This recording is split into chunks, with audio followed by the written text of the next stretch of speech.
بعضیا در رمضان حتی جنگیستند که دیگه به گپ ناق همین جنگیگری را وسو کنین. ماه رمضان ماه صلح و آشتی در بین مسلمان است.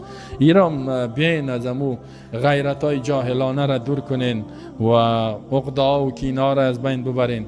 خدا خوب فهمیدم میگیره که من بسیار فهمیده استم. بازم رمضان آمد دم غیرت جاهلیت افغانی خود ما کم استاد است که نه موقع بی غیرت نیستم که در این رمضان کسی که سلام بتم و خدا کم بیارم. چه قسم است این مسلمان ها؟ ایران میمانی به این مسلمان ها. رمضان آمد در امو حدیث صحیح است که روز دوشنبه پنجشنبه اعمال مسلمان به الله پیش میشه. او دو نفری که به خاطر دنیا از یک دیگر بغض دارن او را الله میگه که اینا را بانین که تا که جور نامده. تو در این ماه رمضان اعمالت قبول نشه پیش الله، بخشیده نشوی به خاطر یک کینه، یک بغض، یک عداوت، خب بسیار تباهی است برای تو.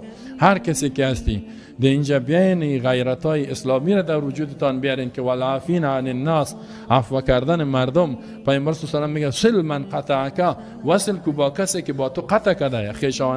خویشاوندت هیچ خانید نمیه، هیچ پرسانت نمیکنه، او را پرسان شکو. و عفو عن من ظلمک، کسی که ظلم کرده با بالای تو را عفو بکو. اینی را اخلاق ایمانی و اخلاق قرآنی میگه. و عفو عن من ظلمک، ظلم کرده سر تو را لط کرده، داو زده، بد گفته، او را عفو کو.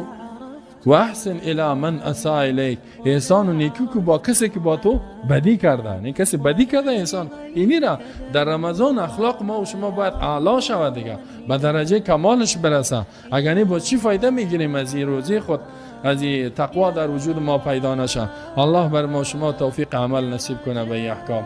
بارک الله لی و لکم فی القرآن العظیم و نفعنی و ایاکم بالآیات و الذکر الحکیم. انه تعالی جواد کریم ملک بر و رب الرؤوف الرحیم.